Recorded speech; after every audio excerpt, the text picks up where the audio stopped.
मर्कजी सदर साहब अल्लाह ताला में खुदा दा सलाम दी है तमाके का तजुर्बा ना हो तो तजुर्बों में मिलेगा इन्हें को शक कोने सेंट्रल गवर्नमेंट हमेशा दो खातो दिया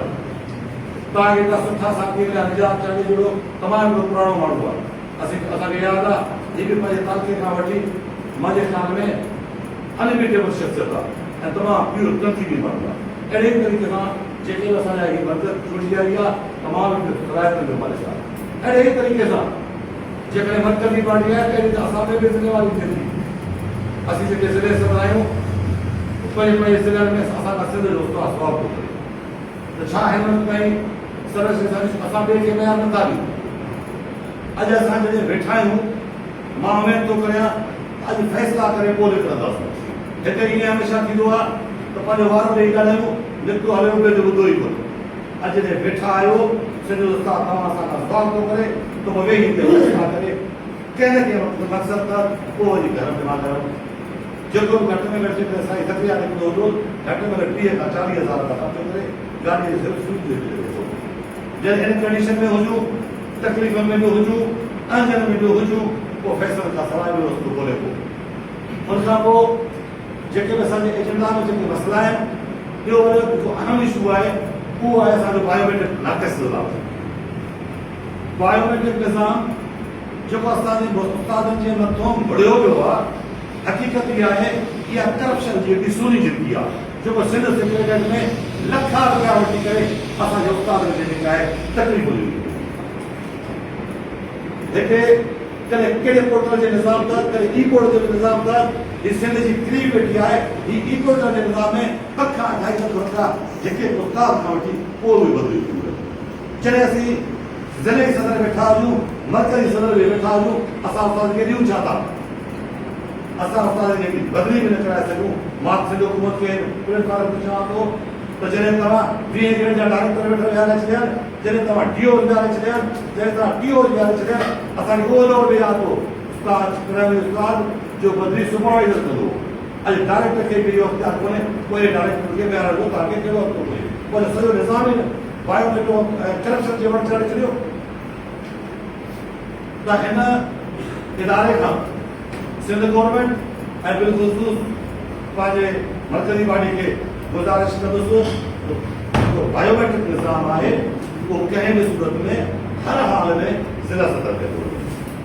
वञे फेस वेरिफिकेशन असां हमेशह उस्ताद जेको आहे कॾहिं बि पंहिंजे फराइज़नि खां कॾहिं बि कोन लवायो आहे भले तव्हां फेस वेरिफिकेशन आणियो भले तव्हां बायोमेट्रिक निज़ाम आणियो उस्ताद हमेशह पंहिंजे फराइज़ सां सुठे नमूने सां ऐं ईमानदारी सां मुंहिंजो सिंधु जो उस्ताद पढ़ायो आहे पर फेस वेरिफिकेशन जो मक़सदु जेको आहे सिर्फ़ु ऐं सिर्फ़ु अणसद तरह सिंध जो उस्ताद डाउन सिंध रहंदो तव्हां ॾिठो हूंदो तव्हां जॾहिं सीनियर उस्ताद जेको हूंदो पोइ हज़ारनि जी तादाद में रिटायर कंदो मां इहो चवंदुसि त फेस वेरिफिकेशन चङे लाॻू थिए जॾहिं जेके उस्ताद सिटीअ में जा आहिनि उहे 40 किलोमीटर जॾहिं वञी पढ़ाईंदा छा उहे कीअं पंहिंजे वरी पढ़ंदा ऐं ॿाहिरि इहो उस्ताद में शहर में रखियो आहे छा उस्ताद थींदो कहिड़े टाइम ते पहुंदो ऐं जो मतिलबु इहो थियो हिन में हिकिड़ी वॾी बेईमानी रखी आहे तंहिं करे मुंहिंजी गुज़ारिश हूंदी फेस ओतिरे ते असीं रखंदासीं जेतिरे ताईं सुठे नमूने सां शफ़ाफ़ नमूने सां जेके उस्ताद आहिनि उनखे सही नमूने सां सहूलियत मिले date of addition appointment date of addition appointment बि असांजो हिकिड़ो वॾो अहम इशू आहे साईं वटि कोशिशि ज़रूरु कयूं आहिनि समझूं भी सीएम ताईं वञो को शक कोन्हे को पर गवर्नमेंट पंहिंजा हमेशह पंहिंजे अटकल जे तरीक़े सां कहिड़े कंहिं बहाने सां कीवी लॻाए वापसि करे छॾींदो हाणे साईं जीअं ज़िक्र कयो कोर्ट जे हवाले सां हक़ीक़त इहा न आहे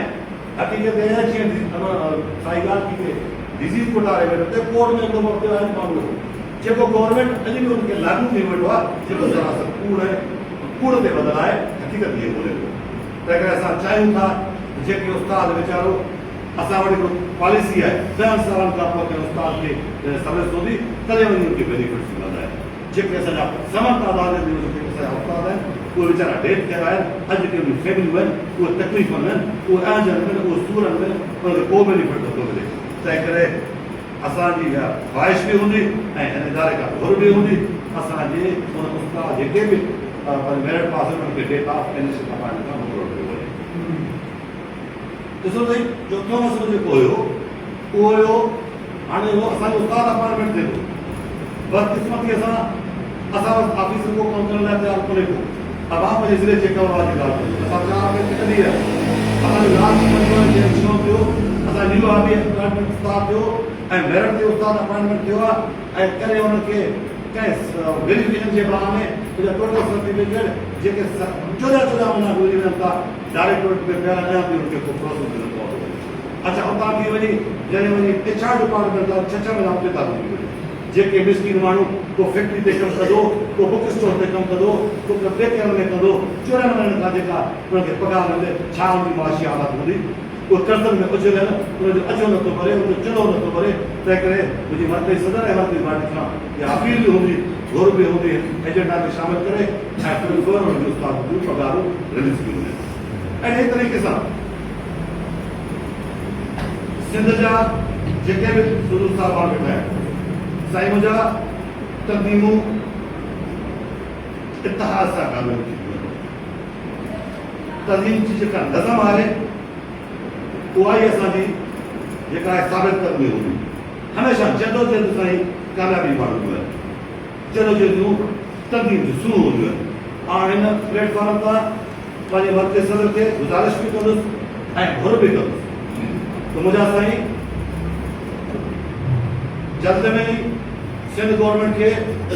सिंध के सभी मसइलनि उस्ताद जाइज़ मसइलनि ते चार्ट ऑफ डिमांड ॾिनो वञे ऐं वाइदे तौर में उनखे वाइदे कयो वञे जेकॾहिं हाणे असांजे उस्तादनि जा हीअ जाइज़ मसइला हल न थिया त पोइ सिधी ॻाल्हि आहे पूरी सिंध में तमामु मसइलो ऐं तरीक़ी आज़ाद थिए जॾहिं सिंध जो उस्ताद अॼु मायूस हुजे जॾहिं सिंध जे उस्ताद जो असीं दर्दनि जा दनवा न बढ़जूं जॾहिं सिंध जो उस्ताद अचण न हुजे जेकॾहिं अॼु बि असां ईअं ख़ामोश थी वियासीं यादि रखो तारीख़ असांखे कॾहिं बि माफ़ न कंदी ऐं उस्ताद जो तनक़ीद सां वेसार वठी तंहिं करे मुंहिंजी इहा गुज़ारिश हूंदी त वेड़ सवाबी का आवाज़ करे सही ऐं जदोजहद जो ऐलान कयो 10 ॾींहंनि खे अल्टीमेटम ॾियो ऐं तव्हां सां असीं वचन कयूं था मां तव्हां सां वचन कयां थो पेटल ज़िला जेका बि अचे पूरे उस्तादनि जी नुमाइंदगी कंदे ऐं यकीन बि ॾियारायां थो जदोजहद आला तयारु कंदो तरीक़ जो आगाज़ कंदो असीं सिपाही बणिजी तव्हांजे हर हुकुम खे लबे कंदासीं जिते तव्हांजो हुकुम हूंदो असीं हलिया वेंदासीं जेको रस्तो खोले ऐं मां हिन अहवाल खे बि गुज़ारिश कंदुसि मुंहिंजा सही असां तव्हां सभिनी खां सवाल ॾिनो जेकॾहिं उहिदनि ते वेठा आहियूं जेके पटका पाता आहिनि जेके लुगियूं पाता आहिनि माण्हुनि जे तादाद में असांखे गुल पिया आहिनि अॼु उन गुलनि जे लोहनि जे अजरकनि जे लजनि जो पंहिंजो हिफ़ाज़त करणो पवंदो ॿी सूरत में तारीख़ असांखे कॾहिं बाप में साफ़ सलामत सिंध सलामत जीअं उस्ताद जीअं वेठो हिते मां ॿी ॻाल्हि फरमाए पंहिंजी बात अवां पंहिंजे जनरल बॉडी में जेका मर्कज़ी बॉडी में तव्हांजो इजलास थियो हुन तव्हां फ़ैसिला तव्हां खुला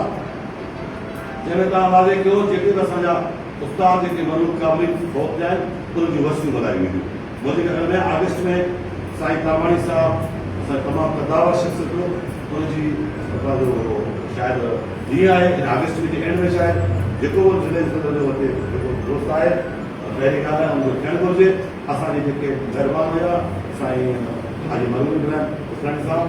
ऐं हाजी मुरानी साहब उन्हनि जो अक्टूबर में अचे थो इंशाअल्लाह कोशिशि कबी सॼे सिंध खे घुराइबो ऐं हुते प्रोग्राम पंहिंजे वरनि खे यादि कंदासीं तंहिं करे इन ते अॼु ई मुंहिंजे ख़्याल में तालबानी साहब जो आराम सां